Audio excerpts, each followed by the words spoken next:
Olá, pessoal. Seja bem-vindo, colega dermatologista, colegas médicos, colegas residentes também, sejam todos bem-vindos.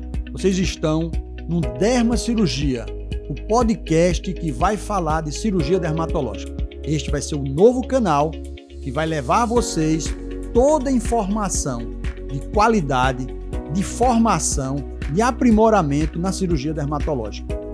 Fiquem conosco, a gente tem muito ainda a apresentar para vocês. Olá, pessoal, nós estamos aqui mais uma vez com o nosso Dermacirurgia Cast. E hoje a gente traz, além de um tema muito importante, um professor de dermatologia, professor Jader Freire, professor titular aqui da... Acho que você chegou a ser professor titular, professor titular hoje é Unip, né? E foi professor titular da UFPB. Tem uma experiência gigantesca, foi professor de uma geração importante de dermatologistas no estado da Paraíba, e ele vai bater um papo aqui com a gente sobre carcinoma basocelular, aspectos do tratamento do carcinoma basocelular. A gente faz uma revisão muito leve sobre carcinoma basocelular, porque até a gente tem aulas para vocês sobre câncer de pele, e a gente esmiuça um pouco mais sobre isso. Mas hoje a gente vai tratar do tratamento, a gente vai discorrer aqui sobre o tratamento do câncer de pele, certo? Sobre o carcinoma basocelular. Professor Jader, pode dar suas boas-vindas aí ao pessoal, nossos ouvintes são médicos, dermatologistas, residentes de dermatologia, temos médicos do PSF, médicos cirurgiões gerais, que são, na verdade, o que a gente vai falar hoje é para esse público, né? Pode dar suas boas-vindas a essa turma aí. Inicialmente, eu quero agradecer o convite honroso do nosso colega, Dr. Otávio, que a gente já conhece de muito tempo, uma pessoa que nós temos a maior admiração pela seu dinamismo, sua seriedade com quem faz a dermatologia. Ele é um daqueles dermatologistas que honra a especialidade, e nós temos muita simpatia e muita amizade com o Dr. Otávio, e não é de hoje, a gente tem essa amizade de mais de 40 anos, a gente pode nem falar isso, né, Otávio? Senão vão pensar na idade da gente, mas para mim, agradecer, viu, Otávio, esse convite seu, e a honra de estar aqui presente para a gente falar sobre esse tema muito importante, que é o carcinoma basocelular. O carcinoma basocelular, que é a doença, o câncer, entre todos os cânceres, o mais frequente e, graças a Deus, o que tem um melhor prognóstico. Mas quando a gente fala isso, a gente não pode esquecer que o carcinoma basocelular é um câncer e tem que ser tratado de forma eficaz, firme. Não se pode esmorecer quando a gente está tratando carcinoma basocelular, porque o poder de metástase ele é raríssimo, né, 0,16% dos casos, mas o poder destrutivo local desse tumor é algo inexorável. Então, nós temos que tratar o basocelular sempre com muita firmeza, com muita energia, né?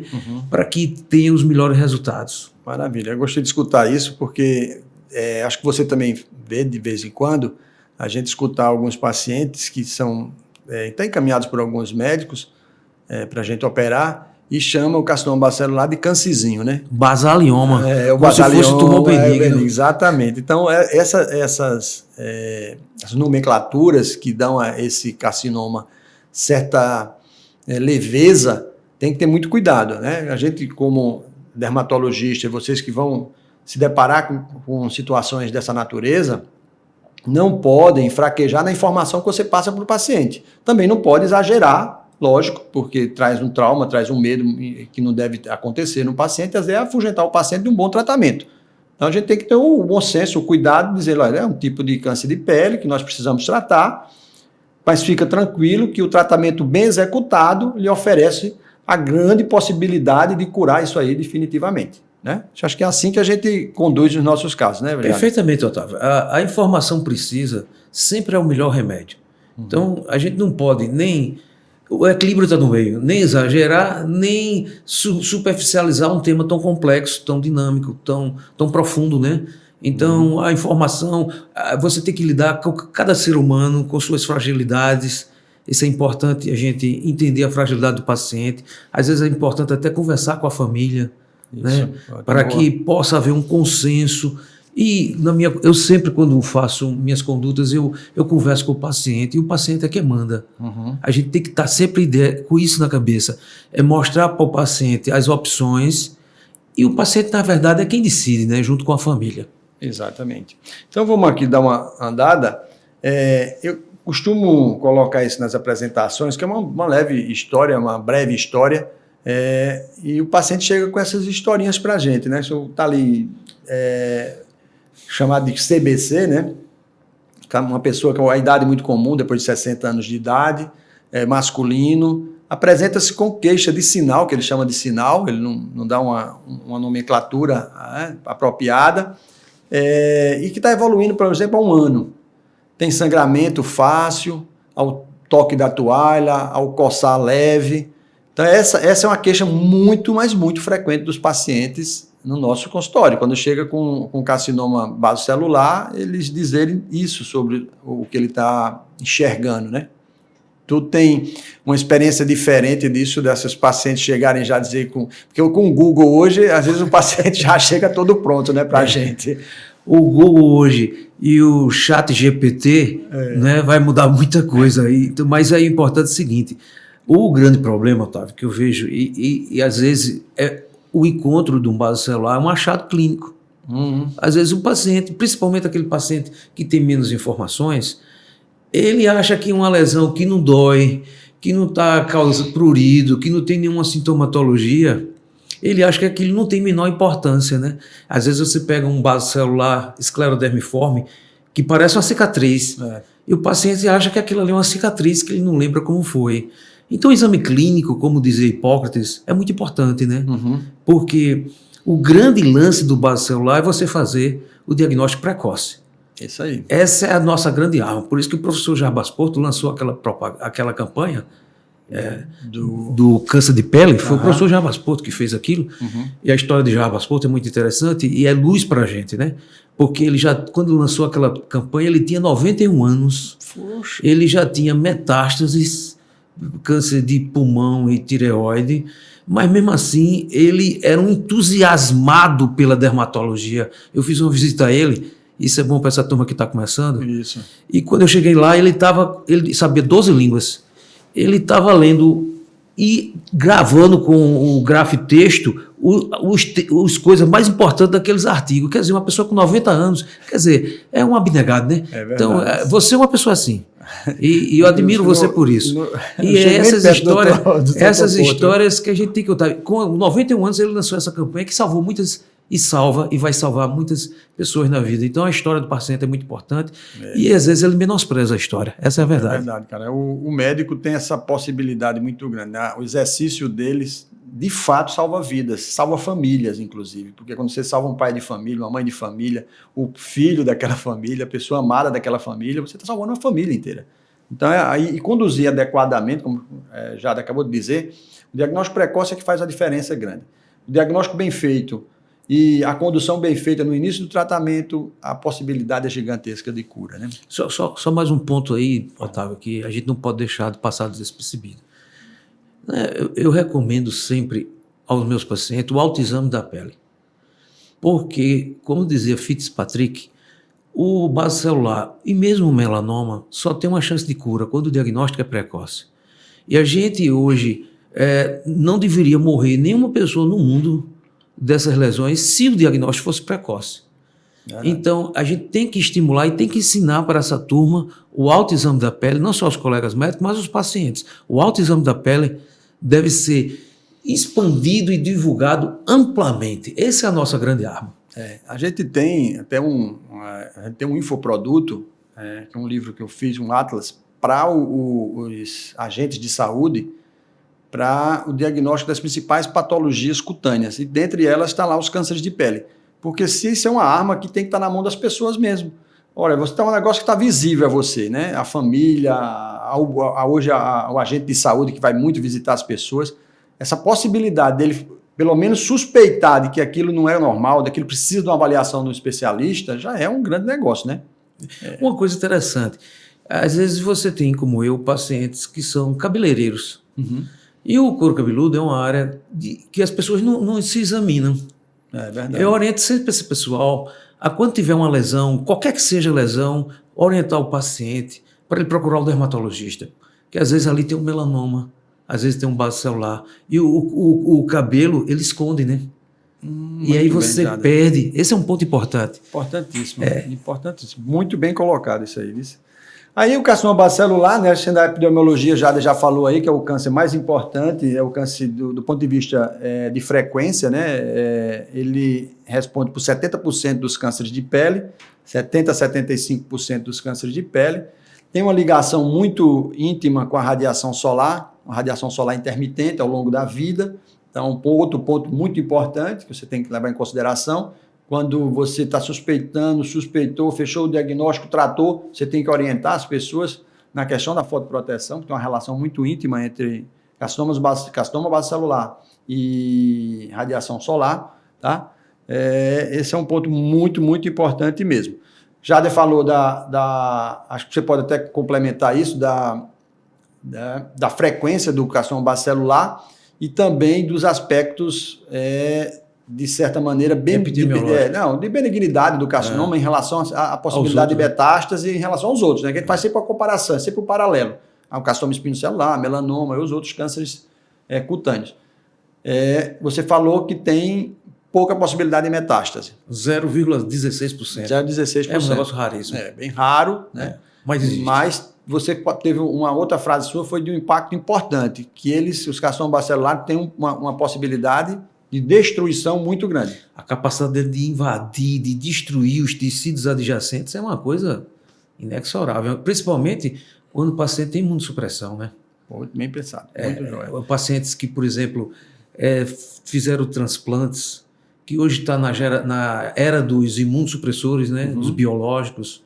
Isso. Esses pacientes precisam de um olhar mais apurado, um exame clínico mais detalhado, né? Mas eu vou falar em termos de epidemiologia, Otávio, uma coisa maravilhosa para você aqui.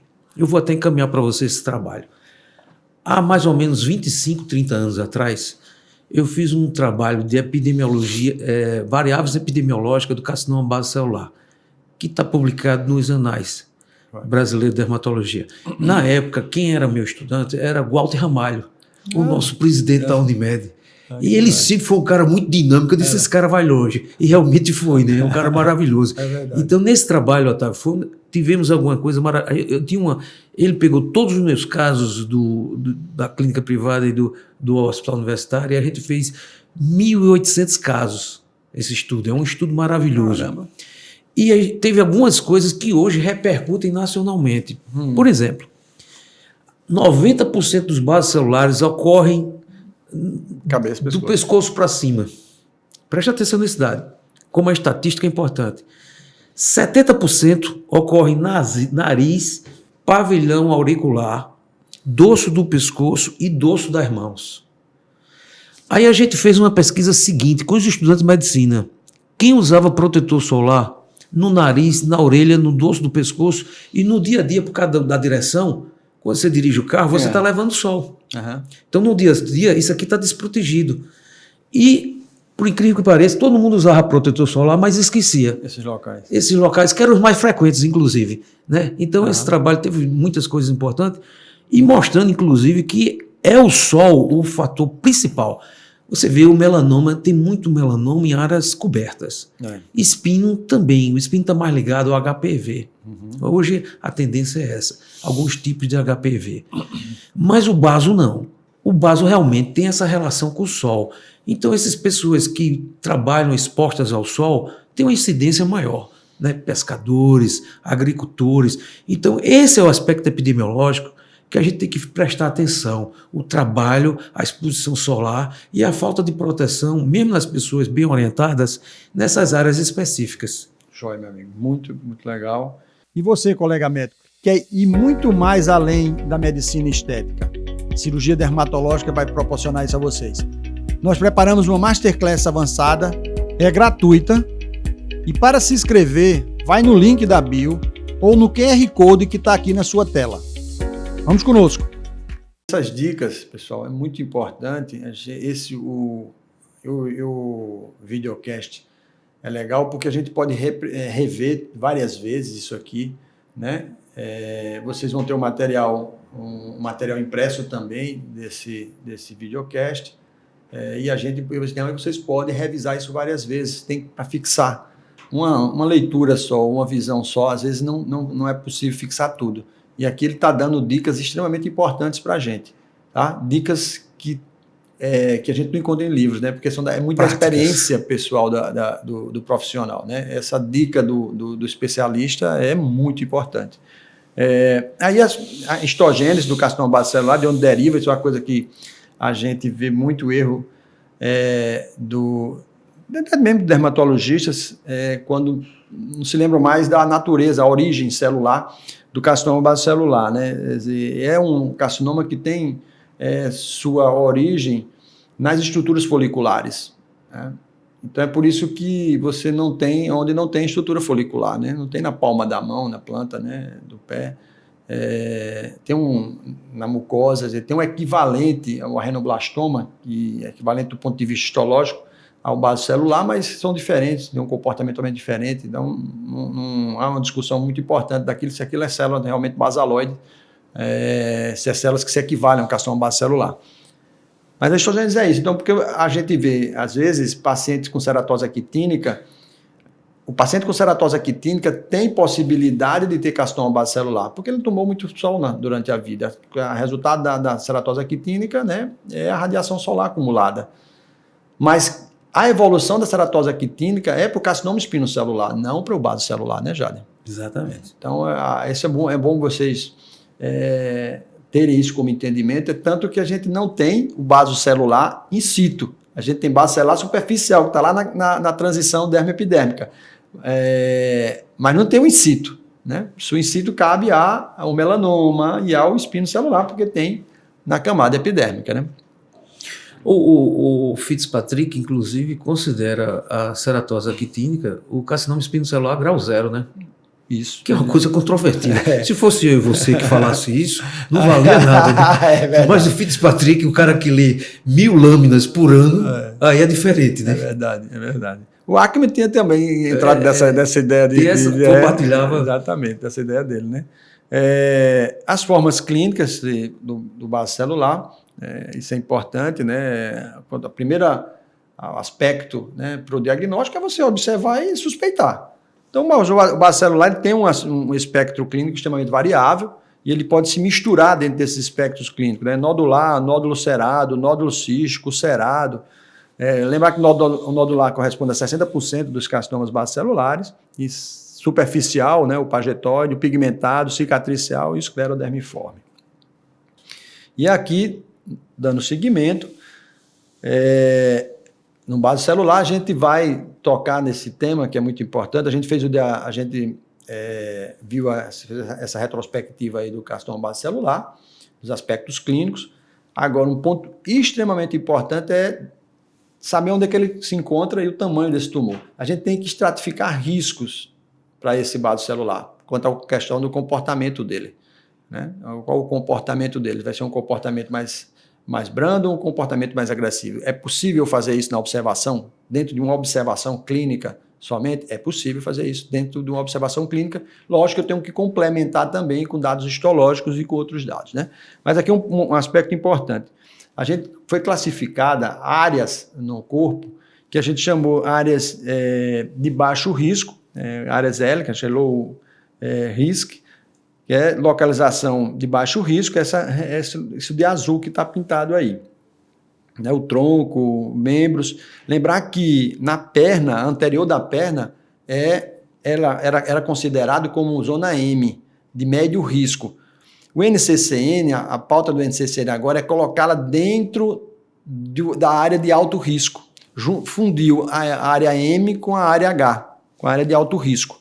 E eu, particularmente, eu acho que talvez seja um exagero, a gente vai ver isso mais adiante, mas é lógico que quando o NCCN faz isso, ele faz baseado numa retrospectiva de estudos muito grande, né? E é muito melhor que a gente tenha uma visão para esse excesso de cuidado do que pela falta do cuidado, né? Então, a gente, ali na face, já a gente vê o H facial, né, que é uma área de alto risco. Embaixo é de médio risco, ele estava fora. Hoje, toda a área de cabeça e pescoço é área considerada de alto risco. Onde tem pelo, exato, é considerado. E para quem está começando, Otávio, esse slide aí eu acho que é fundamental. Uhum. É assim, divisor de águas. Porque só pela localização você vai ver o comportamento da agressividade do tumor.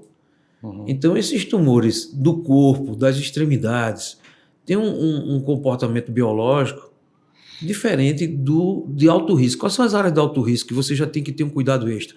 Áreas de pelo, esse centro da face, como está aí no periauricular, nasal, a região do pavilhão auricular, o mento, periorbicular, né? Uhum. Então, são áreas que você já enquadra, independente do tamanho do tumor, já é um tumor de alto risco. De alto risco. Né? Agora, é importante dizer também que, mesmo nas áreas de baixo risco, os tumores, quando tem mais de 2 centímetros... Exatamente. Eu vou passar aqui para você dizer. Eles têm mais de 2 centímetros ou 20 milímetros, que é a mesma coisa, eles já são considerados de alto risco.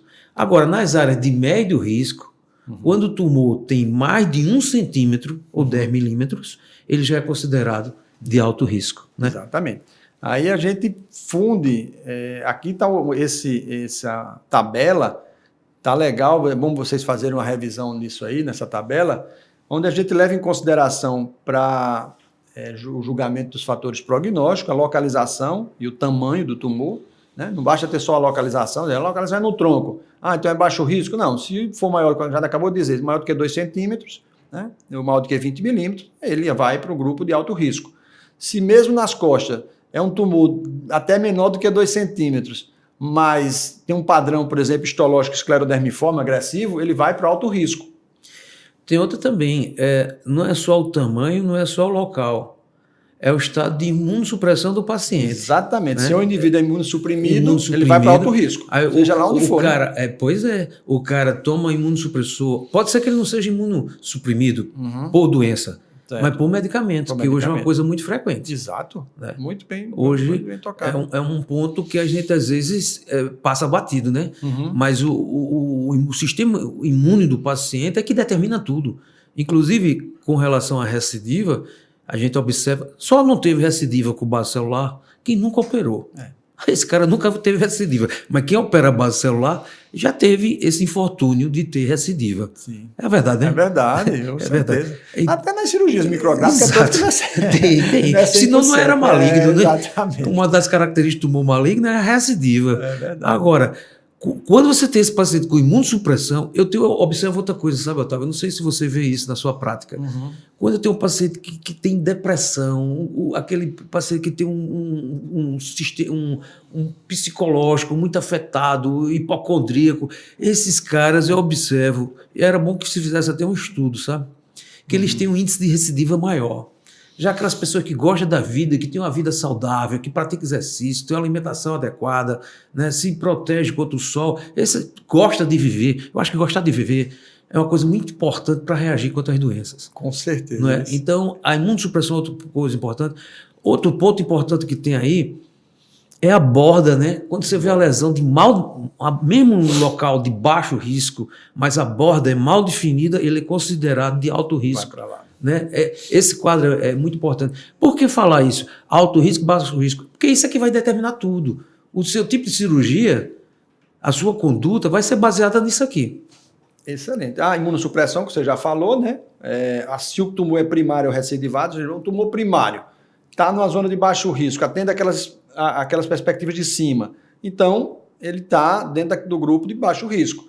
Se é um tumor recidivado, mesmo com as características do baixo risco lá de cima, por exemplo, de menor do que 1 centímetro, mas é um recidivor, vai para alto risco.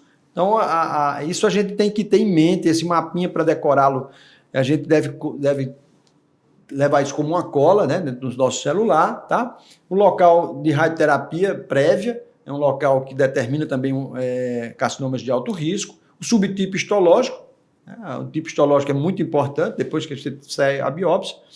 O aspecto clínico já te dá um norte em relação ao tipo histológico, né? Eu sei quando vê uma lesão, o que às vezes confunde a gente é porque há lesões associadas. Eu vejo um padrão de natureza nodular, mas também ele tem um padrão infiltrativo associado, né, em determinadas áreas, um padrão esclerodermiforme em determinadas áreas. Então isso, e você tem que considerar o aspecto histológico quando sai, para tomar a decisão, né?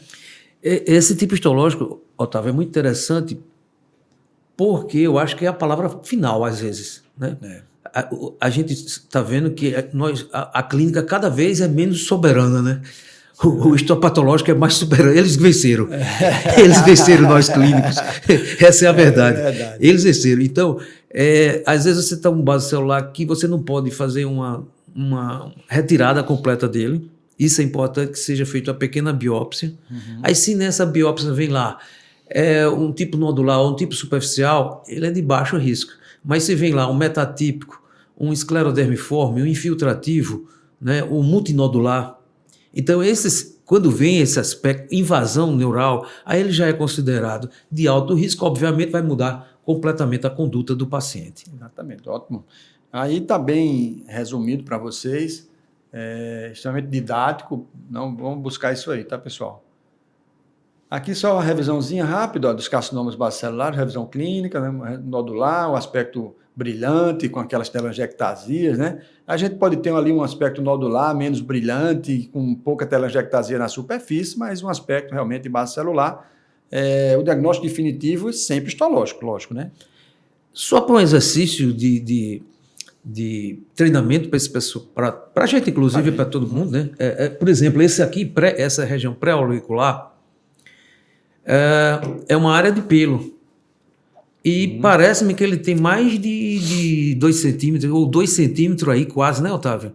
Tem. Então, eu trataria isso aí, eu não sei você, já como de alto risco. É alto risco. Então, teria que ter uma margem aí acima de 4 milímetros, né? De 7 a 10 milímetros. Essa aí está em 1 centímetro, é mais ou menos de 1 centímetro, esse tipo de imagem. Já o de cá, aí só pelo local, ele já é de alto risco. Né? Então, é importante a gente fazer esse exercício para que a repetição, a gente aprende pela repetição, né? Com certeza, né? E a gente, assim, para falar para o pessoal o seguinte, se você se sentir capacitado de fazer o tratamento, faça o tratamento. Mas tenha o cuidado do retorno do paciente, de fazer a observação depois do tratamento, ver se tudo que você fez está contemplado no resultado, né? Então, você tem que ter um canal aberto para esse paciente voltar, para esse paciente mostrar o exame. Não abandona o paciente. E olha, a mente da gente tem que estar focada no tratamento, mas eu preciso do resultado anatomopatológico, porque a gente vê de vez em quando as pessoas operarem e sacudir fora achando que está tratando já, né, Jader? Pegar a peça e colocar... Eu acho que hoje isso não acontece mais, né? Acontece, Jader. Então acontece. Infelizmente. No Laureano ainda chega pacientes com metástase de melanoma, de carcinoma espinocelular, que foram tratados no interior e não teve então, o retorno da biópsia. É importante que a gente divulgue mais isso, né? A conscientização, né? Que o propósito desse curso também é esse, de levar essa informação para que se faça bem feito e a gente repercuta positivamente os nossos pacientes lá na ponta, né? Aqui, um padrão nodular, mas também esclerodermiforme, cicatricial, aí nessa região malar, na região à esquerda aqui da gente, né, Jade? Na tela. Todos esses dois, Otávio, é interessante, principalmente esse aqui, esse suco nasogeniano, como tem origem embriológica dupla, né? São tumores com maior índice de recidiva, né? Sim. E, obviamente, você tem que fazer aí uma ampliação disso aí com margens. Ou você faz o MOLS ou faz uma biópsia de congelação, né?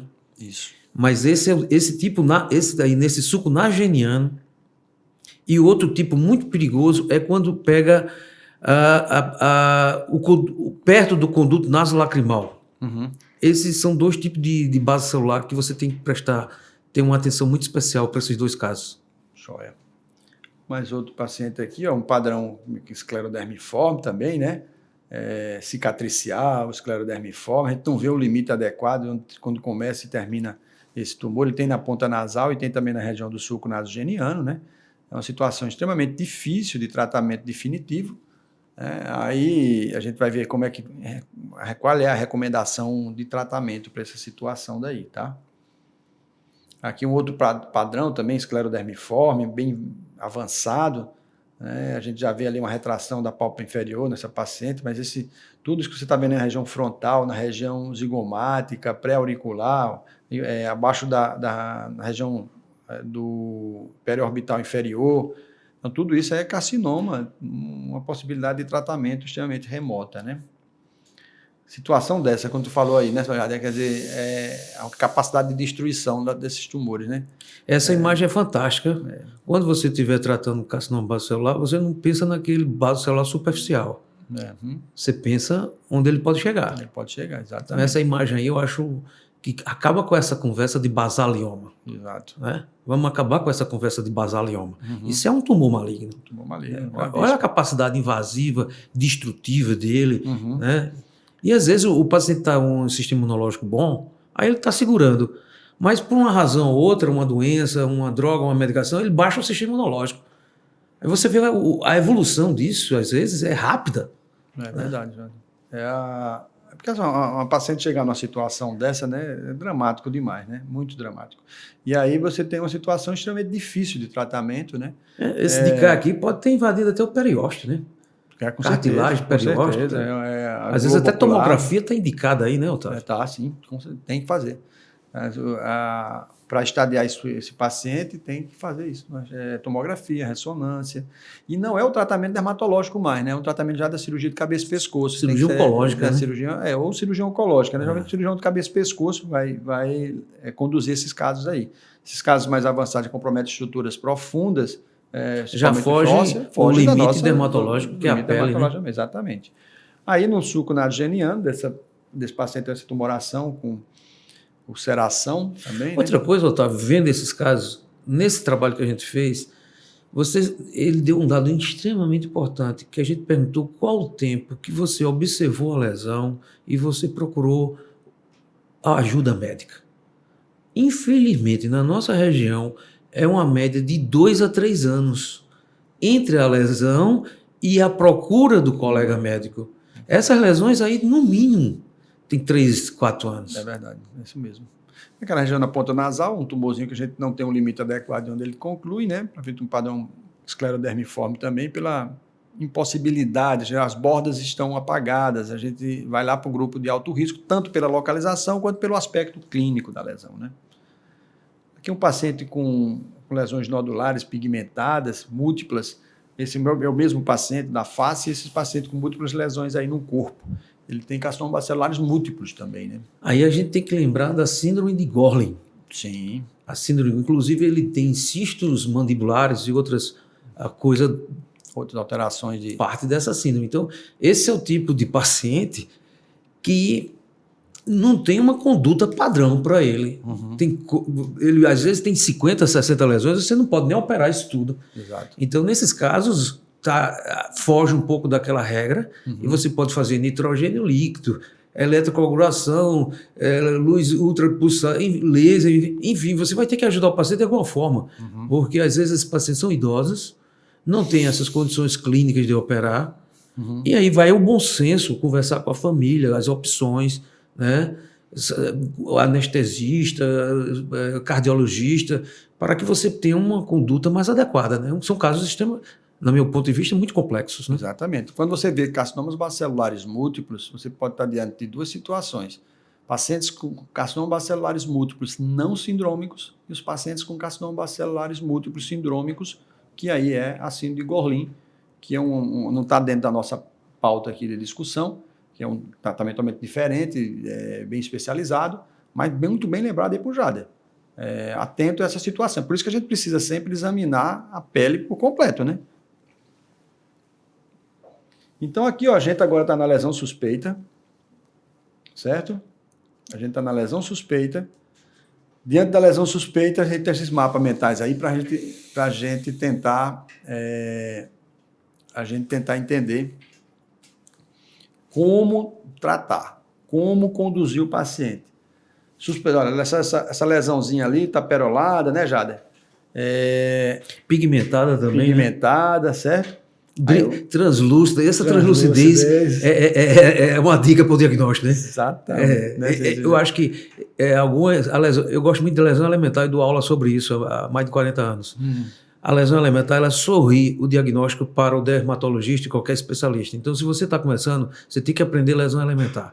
Então, quando você vê essa lesão nodular, translúcida, borda perolada, né? Pode ter até pigmentação, lembrando o melanoma, mas é a translucidez, a borda perolada, a telangiectasia, aí você tem que pensar no diagnóstico clínico de base celular.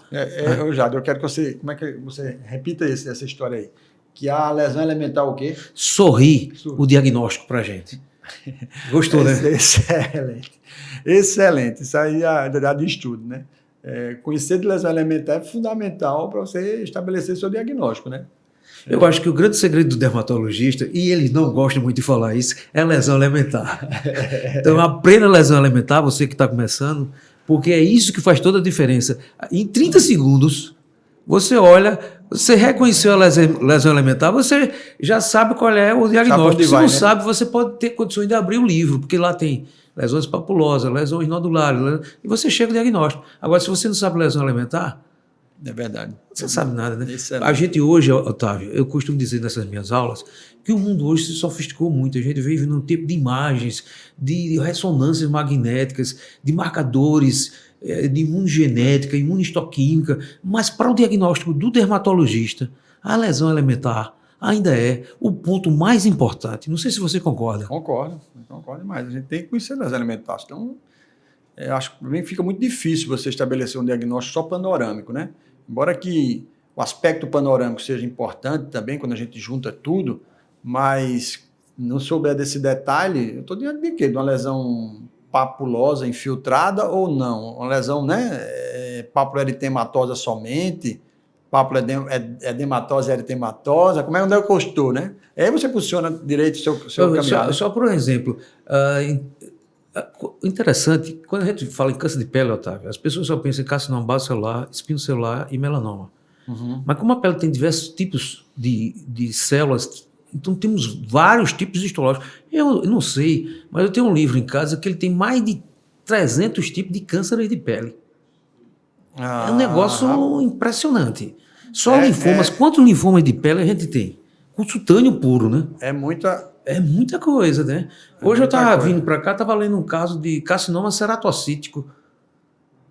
Poxa, pra você ver, né? Há 10 anos atrás eu não sabia que existia carcinoma. Então tem vários tipos de histológicos. Então isso é importante para que você pense que não é só esses três, né?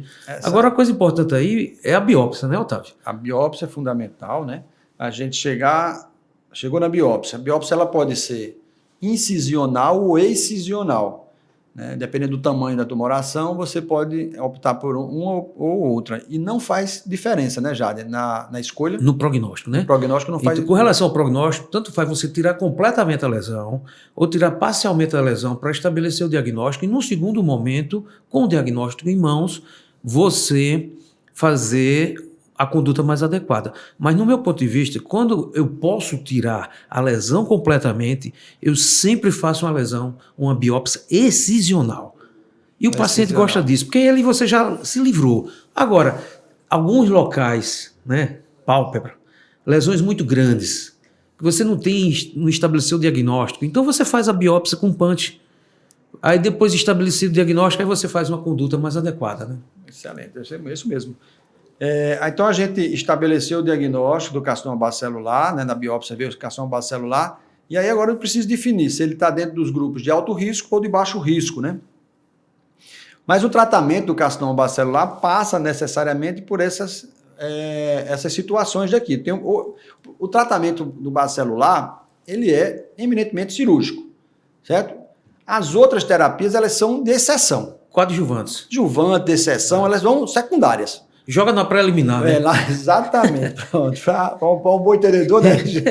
Quem gosta de futebol, né? Joga na pré-eliminar, né? Exatamente. Então, a cirurgia convencional, a gente pode tratar imagens de 4 até 10 milímetros, pode chegar até mais do que isso, dependendo do aspecto histológico dessa tumoração, pode chegar até muito mais de 10 milímetros. A cirurgia micrográfica de Mohs, ou outras técnicas com controle de imagens, como tem a técnica de tubagem, a gente usa na clínica a técnica de tubagem modificada. É uma técnica do espaguete, que também é chamada, certo? A curetagem, a eletrocauterização, queria que você fizesse um comentário sobre isso aqui. E a gente ainda tem dentro dos livros, textos, dentro de alguns guidelines, essa indicação de curetagem e eletrocoagulação. Tu faz isso aí? Veja bem, Otávio, só resumindo aqui para ser mais didático, né? Se é de baixo risco, aí você pode fazer uma cirurgia de 4 milímetros de imagem, certo? Uhum. Baixo risco.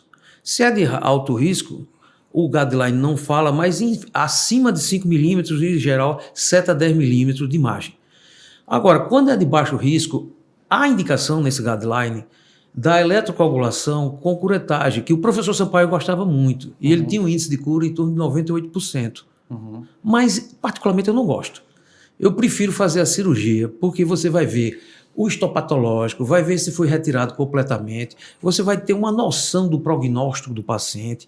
Eu acho que a abordagem realmente é cirúrgica, em primeira linha, né? Aquele que a gente chama de padrão ouro, né?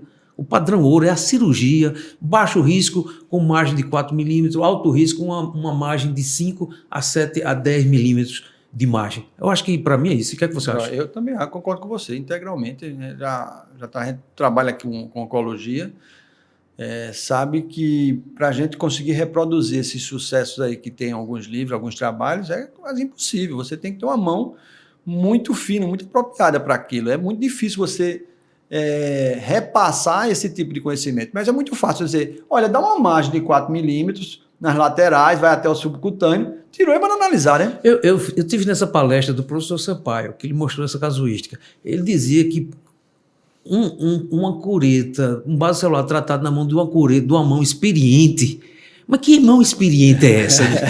O que é mão experiente? Né? É uma coisa difícil aí, não é isso, porque medicina é ciência e arte, né? É verdade, né? É verdade. A gente tem que respeitar a arte. Exatamente. Mas como ciência, é mais fácil ensinar ciência do que arte. Não é verdade? Com certeza, exatamente.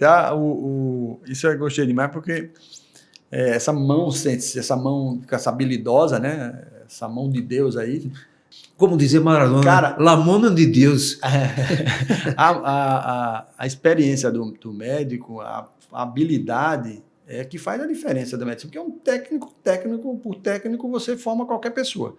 Mas essa experiência, meu amigo, da acumulada que você tem... Agora você colocou o ponto, Otávio. Esses guidelines é muito importante e a gente deve seguir isso aí. Mas a gente tem que respeitar a experiência. Qual é a melhor técnica? Aquela que você tem mais experiência. Essa que é o mais fácil. A gente não pode estar mudando de A para B para C porque é uma coisa mais nova, porque é uma coisa mais... Você tem que ir naquilo que sua experiência e seus resultados apontaram. Exato. Então, o americano fala muito nisso, né? A opinião dos experts, né? Então, esses caras que viram a teoria e viram na prática. E, às vezes, a teoria na prática é outra. É verdade. Não é verdade? É verdade. A gente vai muitas vezes num congresso e vê lá as coisas, tá beleza, lá naquele slide dele. Mas quando a gente vê na prática, é diferente. Vai reproduzir aqui, Vai reproduzir, não consegue não. É mesmo. A terapia fotodinâmica foi uma coisa que já se fez no passado para carcinoma celular superficial, mas hoje nem o fotossensibilizante a gente encontra no mercado mais, né?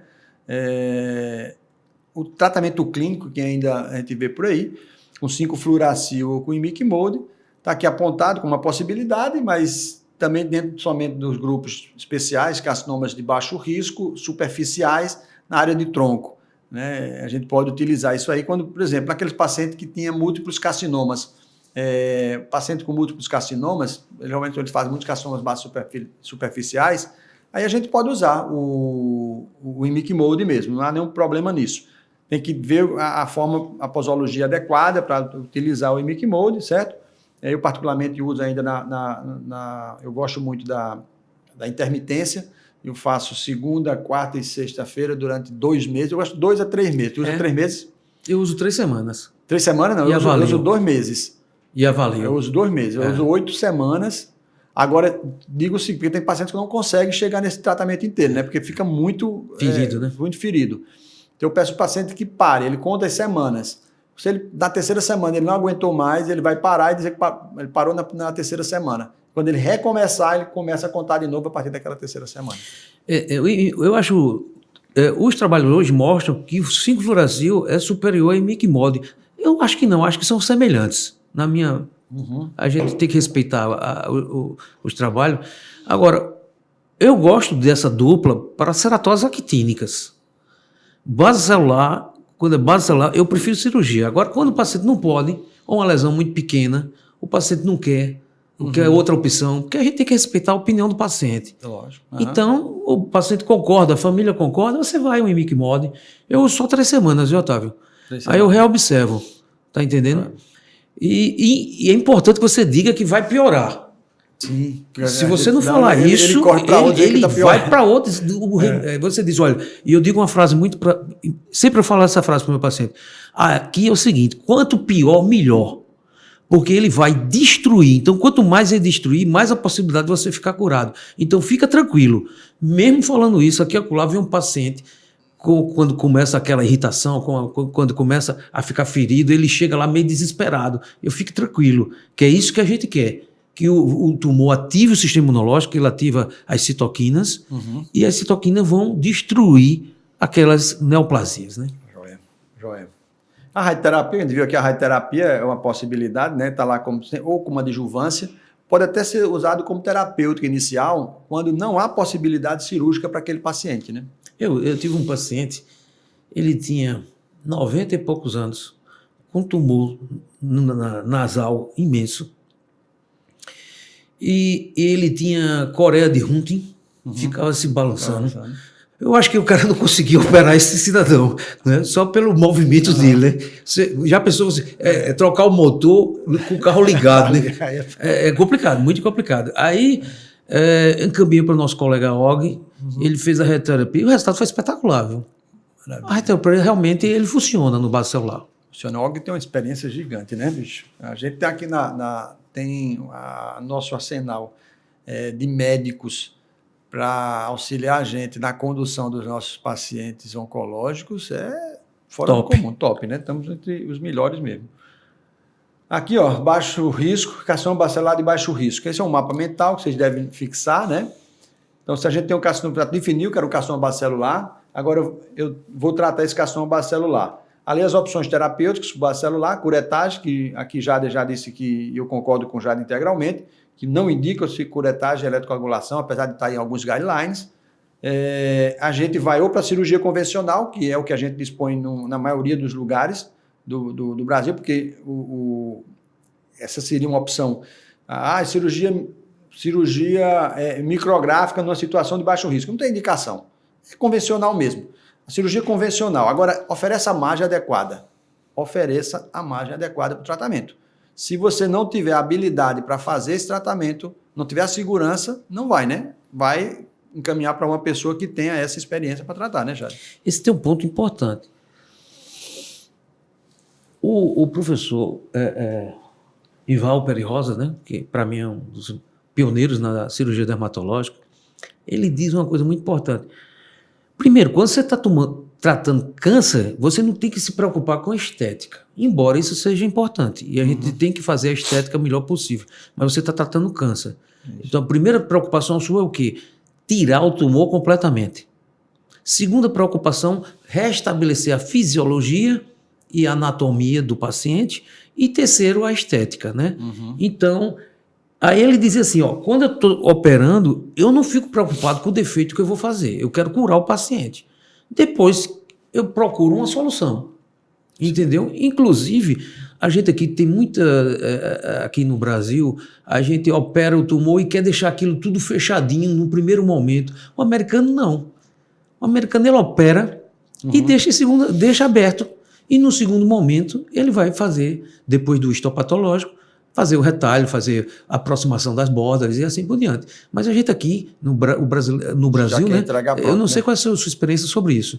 Eu também, eu comungo com essa ideia americana de que a gente pode, em algumas situações, deixar por segunda intenção, tentar fazer sempre a possibilidade, ou fazer um enxerto, por exemplo, que a observação é melhor. Que é mais fácil, né, tecnicamente, né? E a evolução da observação é melhor, né? Você consegue observar de maneira mais adequada uma recidiva. Uma recidiva, se tiver, né? Então, a gente tem que contar com essa... A gente tem que ter a habilidade necessária. Quando eu vou para o desafio, eu tenho que ter a certeza aqui de que eu vou saber terminar. Quando eu vou saber conduzir de maneira adequada. O médico nem sempre precisa fazer todo o tratamento.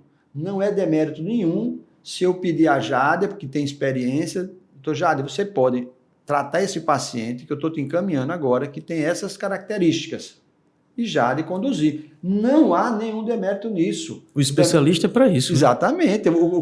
E a humildade é uma das coisas mais bonitas no ser humano, né? Meu amigo, e você ter... E o paciente agradece. Demais. O seu foco é o paciente. É fazer o melhor pelo paciente. A medicina, exatamente. A medicina não foi para o médico, não foi para o estudante de medicina. A medicina é para o paciente. Exato. Gostei dessa sua frase também. É isso mesmo. A medicina é para o paciente. A radioterapia, que pode ser uma opção quando a gente não consegue indicar a cirurgia por alguma situação especial do paciente, tá? Isso é muito raro. Mas aí a gente fez a cirurgia convencional, saiu o anátomo patológico, eu posso ter margens ainda positiva, e na margem positiva eu posso... aí a opção seria cirurgia micrográfica ou suas variantes, ou reoperar com ampliação daquele local, ou radioterapia complementar. Se a margem está negativa, esse paciente vai lá para o follow-up. Observação. Certo? Essa observação, os guidelines recomendam a cada 6 meses, durante 5 anos. Exato. Eu não faço assim, eu faço nos primeiros 6 meses, uma vez por mês, depois de 3 em 3 meses, depois de 6 meses, até chegar a 5 anos. Eu não sei como é que você faz. Eu faço 3 meses, a cada 3 meses no primeiro ano, e depois a cada 6 meses até os 5 anos mesmo, de observação. A gente tem o convencimento muito grande para o paciente, né? Cuidado, porque a observação, Jade, é um ponto importantíssimo isso. Ela não é só para a gente identificar a possibilidade de recidiva, é a possibilidade de um novo tumor. Porque se o paciente fez um carcinoma base celular, ele vai ter a chance muito maior de ter um novo base celular. Essa é a lógica. Ele tem todas as condições. Condições, exatamente. Se ele tomou sol, para bater o sol só de um lado do rosto, bateu do outro também. Bateu terreno na minado, né? Terreno minado. Então, ele pode, nessa caminhada, ter outros carcinomas e é interessante que eu identifique precocemente. Então, a observação é contínua. Os 5 anos de observação é a observação para aquele tumor que tu operou. Especificamente. Exatamente. Mas a observação do paciente que teve câncer de pele para o resto da vida. É verdade. Maravilhoso isso. O CBC de alto risco. É uma situação extremamente especial, não é para a grande maioria dos cirurgiões, porque acho que é para um cirurgião mais gabaritado nessa abordagem, né, nessa condução desse paciente, porque tem nuances aí que são muito delicadas e faz significar muito para o paciente. É uma cirurgia mais complexa. Bem mais complexa. Precisa de outras habilidades. Né? Tanto para ver, Jade, que a primeira indicação do carcinoma de alto risco é lá na micrográfica. Onde é que está disponível as cirurgias micrográficas ou suas variantes? São serviços de excelência, né? Os serviços de excelência tem isso aí. A gente, ou em capital tem ainda, né? As capitais têm isso aí. Algumas cidades maiores, mas não é o habitual. Eu vou trabalhar com o que eu tenho. Na primeira abordagem, eu posso fazer uma abordagem convencional, dar uma margem de segurança ampla, de 6 milímetros acima, certo? Até 10 milímetros. E aí eu vou ver o resultado. A radioterapia também está sempre lá, né? A radioterapia é o coringa, né? Está sempre lá, porque se eu não tiver indicação cirúrgica por conta de alguma comorbidade do paciente, eu posso lançar a mão da radioterapia. E a radioterapia, eu coloquei ali em cima, o tratamento adjuvante. Esse tratamento adjuvante, ele conta bastante para essa situação de alto risco. Porque se a margem vier positiva, aí eu tenho que considerar toda aquela situação de novo. Eu volto para uma cirurgia micrográfica, eu reopero e faço uma ampliação, o reop convencional mesmo, ou vou fazer uma radioterapia complementar. E tem um outro detalhe já nessa situação daí, que é a invasão neural. A invasão neural. Eu posso ter o paciente indo para cirurgia micrográfica, fez cirurgia micrográfica, na cirurgia micrográfica eu identifico que tem invasão neural, mas a cirurgia micrográfica não se encerra com margem livre. a gente tem que fazer a adjuvância, aí vai para a radioterapia adjuvante. Eu sou muito simpático com a radioterapia, sabe? Uhum. Mas é perfeito como você colocou. Sua colocação está perfeita. Agora, hoje tem uma adjuvante mais, que a gente falou aqui, né? Foi. É o Vismodegib, né? E o Somnodegib, né? É. São opções, embora os efeitos colaterais são realmente muito potentes. Viu? Dá um emagrecimento médio. O paciente São fica pesadas. muito ruim. Quimioterapia pesada. Quimioterapia. E agora é oral. É oral. Pelo menos tem esse conforto aí de ser uma medicação oral. E ele tem, hoje já está com os guidelines, o NCCN de 2022, já contempla o Vismodegib como adjuvância. Há possibilidade de adjuvância. A tendência já é a gente já sair medicamentos com melhor performance de efeitos colaterais. Falando nisso, agora, só voltando um pouco de adjuvância, a gente hoje não pode esquecer a nicotinamida, né? Ah, joia! A nicotinamida é uma opção boa, barata e, segundo alguns trabalhos, nesses casos aí, ele pode prevenir ceratoses actínicas, base celular e espino celular. A nicotinamida é uma droga que vai entrar na moda. Como entrou vitamina C, depois foi vitamina D, a bola da vez agora é nicotinamida, inclusive para prevenção de Alzheimer. Também. Prevenção de Alzheimer. Nas doenças boilosas, a gente já usa muito tetraciclínica com nicotinamida, né? Então, a nicotinamida é um adjuvante aí que eu tenho feito nos meus pacientes. Tem? E a dose de rotina. 250 a 500 miligramas. 3 a 6 meses. Entendeu? Aí você pega aquele paciente que tem múltiplas ceratoses actínicas. É uma coisa interessante. Outras opções seria o etetrinato, né? O Tigazon. Né? A isotretinoína, que ela foi inicialmente usada porque ele leva a descamação dos epitélios, é uma opção também como coadjuvância. E ainda tem a espironolactona. Também? Espironolactona? Espironolactona. Tem sido recentemente alguns trabalhos lançados que ele tem uma boa como tratamento adjuvante desses casos. Interessante. Aí tem o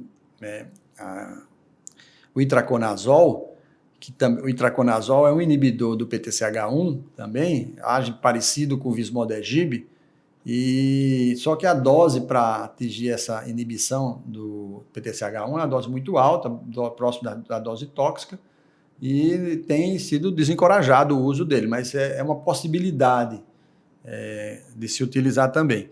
Não está nos guidelines, aqui é só um papo de especialistas, então não é para se usar itraconazol para tratamento de carcinoma de forma nenhuma, tá certo? Então vamos aqui adiante. Aqui só demonstrar aqui alguns tratamentos, carcinoma ulcerado, a gente tem que ser agressivo, veja a margem, como é que a gente já está dando uma margem ali de 1 centímetro, vai ter o rigor também na profundidade, a gente tirou toda a tela subcutânea, está lá a estrutura muscular apresentada, e a reconstrução que pode ser feita na hora, também quando você trabalha com as margens apropriadas, sua possibilidade de cura é gigantesca. CBC, eu estou colocando ali o paquímetro para dizer o seguinte, teus 4 milímetros não é igual aos meus 4 milímetros, né? Não pode ser no olhômetro. No olhômetro, né? Aí a gente, às vezes, na experiência muito grande do indivíduo, você começa a dar o adequado, sabe? Mas na medida que você está vivendo, construindo a experiência, é bom ter o paquímetrozinho para você medir, sabe? Que você está dando. Então, aí, reconstrução, um carcinoma cerebrante extremamente grande, né, nessa situação, teve que tirar até a região de periósteo, é uma reconstrução complexa, a paciente depois da reconstrução. Aqui um carcinoma basocelular da região da pálpebra inferior, também retumoção completa, tem que dar a margem de segurança, se não tem habilidade, não vai tratar. A gente tem todas essas cirurgias nos nossos vídeos de cirurgias de reconstrução, né? Aqui, uma reconstrução realmente complexa, mas tá aí o resultado. Envolvendo o taço, né? Exato, tem que tirar tudo. Aqui uma situação também extremamente delicada, paciente que tinha sido, um paciente recidivado, era um carcinoma bacelar recidivado, todas essas áreas que estão numeradas, elas tinham carcinoma, e a gente, então, assim, não tem condição de fazer... Esclerodermiforme, né? Tem um padrão esclerodermiforme mesmo, infiltrativo, bem extenso, né, já? Vai até a região da glabela. Começa ou termina isso. Termina, Aí a gente fez um enxerto, que é a melhor forma de acompanhamento. Esse paciente já tem 10 anos de cirurgia, não teve mais recidiva tumoral. E você, colega médico, quer ir muito mais além da medicina estética? Cirurgia dermatológica vai proporcionar isso a vocês. Nós preparamos uma masterclass avançada, é gratuita, e para se inscrever, vai no link da bio ou no QR Code que está aqui na sua tela. Vamos conosco. É isso aí, meu amigo. Eu agradeço muito a sua presença aqui. Foi excelente. Tenho certeza que o resultado dessa conversa vai ter uma repercussão importante no país, porque você vai capacitar, você contribui na capacitação de jovens dermatologistas ou dermatologistas que estão lá na ponta, fazendo a diferença para seus pacientes. Aí, cara, fica a nossa gratidão aí para você. O Derma Cirurgia agradece bastante a você. E espero contar com você em outras oportunidades aqui para esse bate-papo em dermatologia. Sei que você gosta, na dermatologia para você é uma diversão. É a vida. É verdade. Então, muito obrigado, meu amigo. Eu quero agradecer ao Otávio. Eu sou fã de Otávio. É um cara sério, trabalhador, ele é inquieto, ele está sempre procurando uma coisa nova. Isso é fantástico em você. Valeu. Você está sempre se reinventando, procurando o que é melhor, se aperfeiçoar com perfeição. Então, fantástico. Foi muito bom estar aqui com você, Otávio. Uma manhã maravilhosa. Eu passaria aqui horas e horas conversando com você. É um privilégio. Eu quero agradecer de coração esse seu convite. E, querendo... É como aquela música, se me chamar eu vou, eu estou aqui. Né? A música do Chiclete com Banana. E quero agradecer. Esse não é o tema da minha, que eu tenho, minha linha de pesquisa é a acne vulgar. Uhum. E estou à disposição para qualquer tema da dermatologia, embora minha linha de pesquisa seja a acne vulgar. E parabenizar você, viu? Que ambiente bacana, gostoso, agradável. Uma equipe ao redor aqui fantástica, viu? Parabenizar você, o seu trabalho e toda a sua equipe. Valeu, meu amigo. Mais uma vez, muito obrigado. E aí, gente, é isso que eu queria falar para vocês. Eu agradeço mais uma vez. A gente vai ter uma série de podcasts do Derma Cirurgia. A gente vai ter convidados desses nossos podcasts, onde a gente vai trocar ideias sobre tratamento, onde a gente vai discutir trabalhos científicos, tá? Isso vai ser algo perene do nosso curso, do nosso projeto de capacitação, não vou chamar nem de curso simplesmente, mas um projeto de capacitação desses profissionais. Nós vamos contribuir enormemente para o aprimoramento da cirurgia dermatológica de quem já está fazendo, de quem quer fazer. Tá? Continue conosco e a gente vem em seguida com novos podcasts para vocês. Um grande abraço.